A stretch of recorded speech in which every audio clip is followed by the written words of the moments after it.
Hi friends, welcome to ಗೃಹಿಣಿ all in one by Seema. ಇವತ್ತು ಹೊಂಬೆಸರು ಸಾರನ್ನು ಹೇಗೆ ಮಾಡೋದು ಅನ್ನೋದನ್ನು ನೋಡೋಣ ಬನ್ನಿ. ಒಂದು ಪ್ಯಾನನ್ನು ಇಟ್ಕೊಂಡು ಅದರಲ್ಲಿ 1-2 ಸ್ಪೂನಷ್ಟು ಆಯಿಲ್ ಹಾಕ್ಕೊಂಡು ಅದರಲ್ಲಿ ಒಂದು ಸ್ವಲ್ಪ ಶುಂಠಿ ಹಾಗೆ ಬೆಳ್ಳುಳ್ಳಿ ಮತ್ತು ಈರುಳ್ಳಿ 2 ಈರುಳ್ಳಿಯನ್ನು ಉದ್ದತಾಗಿ ಕೊಚ್ಚಿಟ್ಕೊಂಡು ಅದನ್ನು ಚೆಂದ ಮಾಡಿ ಫ್ರೈ ಮಾಡಿ. ಇದು ಲೈಟ್ ಬ್ರೌನ್ ಆಗೋ ತನಕನೂ ಫ್ರೈ ಮಾಡಬೇಕಂತಿಲ್ಲ, ಜಸ್ಟ್ ಹಸಿ ವಾಸನೆ ಹೋಗೋ ತನಕ ಈಗ ಫ್ರೈ ಮಾಡಿ ಅದರಲ್ಲಿ ಒಂದು ಸ್ವಲ್ಪ ಒಗ್ಗರಣೆ ಸೊಪ್ಪನ್ನು ಹಾಕಿ ಹಾಗೆ ಬ್ಯಾಡಗಿ ಮೆಣಸು ಹಾಗೆ ಅರಿಶಿನ ಪುಡಿ ಇಷ್ಟನ್ನು ಹಾಕಿ ಇದನ್ನು ಚೆನ್ನಾಗಿ ಫ್ರೈ ಮಾಡಿ. ಅದರ ನಂತರ ನೀವು ಇಲ್ಲಿ ಕಾಯಿ ತುರಿಯನ್ನು 1 ಮುಷ್ಟಿಯಷ್ಟು ಕಾಯಿ ತುರಿಯನ್ನು ಹಾಕಿ ಇದನ್ನು ಕೂಡ ಚೆನ್ನಾಗಿ ಫ್ರೈ ಮಾಡಬೇಕು. ಅದರ ನಂತರ ಮನೆಯಲ್ಲೇ ಪ್ರಿಪೇರ್ ಮಾಡಿರುವಂಥ ಗರಂ ಮಸಾಲೆ ಪುಡಿಯನ್ನು ನಾನಿಲ್ಲಿ ಹಾಕ್ಕೊಳ್ತಾ ಇದ್ದೇನೆ. ಅದನ್ನು ಇದ್ರ ಜೊತೆನೇ ಚೆನ್ನಾಗಿ ಸ್ಮೆಲ್ ಬರೋ ತನಕ ಫ್ರೈ ಮಾಡಿ. ಗ್ಯಾಸ್ ಉರಿಯನ್ನು ನೆನಪಲ್ಲಿಟ್ಕೊಂಡು ಸಿಮ್ಮಲ್ಲಿಡಿ. ಇದನ್ನು ದೊಡ್ಡದಾಗಿಟ್ಟರೆ ಕತ್ತು ಹೋಗೋ ಚಾನ್ಸ್ ಇರ್ತದೆ, ಹಾಗಾಗಿ ಸಿಮ್ಮಲ್ಲೇ ಇಟ್ಟು ಇದನ್ನು ಚೆನ್ನಾಗಿ ಫ್ರೈ ಮಾಡ್ಕೋಬೇಕು. ನೀವು ಸಖತ್ ಟೇಸ್ಟಿಯಾಗಿ ಆಗ್ತದೆ ಫ್ರೆಂಡ್ಸ್ ಇದು ಸಾರು. ನೀವು ಇದನ್ನು ಯಾರಾದರೂ ನಿಮ್ಮ ಮನೆಗೆ ನೆಂಟರು ಬರ್ತಾರೆ ಅಂದರೆ, ವಾರ ಇದ್ದಾಗ ಅಥವಾ ಏನಾದರೂ ಫಂಕ್ಷನ್ ಇದ್ದರೆ ಮನೆಯಲ್ಲಿ ವೆಜ್ ಐಟಮ್ಸ್ ಮಾಡಬೇಕು ಅಂದಾಗ ಸಾರು ಈ ಥರ ಮಾಡ್ಬೋದು. ನೀವು ಹೊಂಬೆಸರು ಸಾರು ಸಖತ್ ಟೇಸ್ಟಿಯಾಗಿರ್ತದೆ. ಹಾಗೆ ನಾನಿಲ್ಲಿ ಹೊಂಬೆಸರನ್ನು 1 ಸೀಟಿ ಹೊಡ್ಕೊಂಡು ಇಟ್ಕೊಂಡಿದ್ದೆ. ಈಗ ಏನು ನೀವು ಹುರ್ಕೊಂಡಿದ್ರಲ್ಲ ಎಲ್ಲ ಅದನ್ನು ಈಗ ಮಿಕ್ಸರ್ ಜಾರಲ್ಲಿ ಹಾಕ್ಕೊಂಡು ಇದನ್ನು ರುಬ್ಕೊಬನ್ನಿ.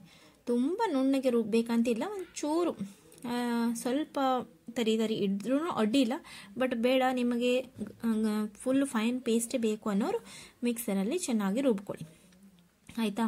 ನೆಕ್ಸ್ಟ್ ನೋಡಿ ಫ್ರೆಂಡ್ಸ್, ಅದರ ನಂತರ ಈಗ ನೆಕ್ಸ್ಟ್ ಒಂದು ತೋಪನ ಇಟ್ಕೊಳ್ಳಿ. ಅದರಲ್ಲಿ ಒಂದು ಸ್ವಲ್ಪ ತುಪ್ಪನ ಹಾಕ್ಕೊಳ್ತಾ ಇದ್ದೀನಿ ನಾನಿಲ್ಲಿ ಒಗ್ಗರಣೆಗೆ. ತುಪ್ಪನ ಹಾಕಿಬಿಟ್ಟು ಅದರಲ್ಲಿ ಸಾಸಿವೆನ ಹಾಕಿ ಚೆನ್ನಾಗಿ ಸಿಡಿಸ್ಕೋಬೇಕು ಫ್ರೆಂಡ್ಸ್.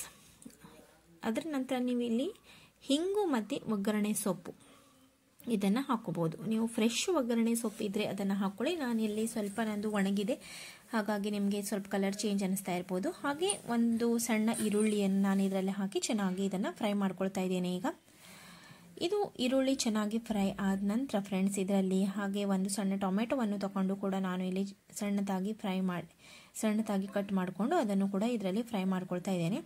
ಅದರ ನಂತರ ಏನು ಹೊಂಬೆಸರನ್ನು ನೀವು 1 ಸೀಟಿ ಹೊಡೆದು ಇಟ್ಕೊಂಡಿದ್ರಲ್ಲ ಅದನ್ನು ಕೂಡ ಇದರಲ್ಲಿ ಹಾಕಿ ಈಗ ಸ್ವಲ್ಪ ಒಟ್ಟಿಗೆ ಬೇಯಿಸ್ಕೊಳ್ತೇನೆ, ಆಯಿತಾ. ಇದರ ನಂತರ ನೀವೇನು ರುಬ್ಕೊಂಡಿದ್ರಲ್ಲ ಮಸಾಲೆ ಅದನ್ನು ಇದಕ್ಕೆ ಟ್ರಾನ್ಸ್ಫರ್ ಮಾಡ್ಕೊಳ್ಳಿ.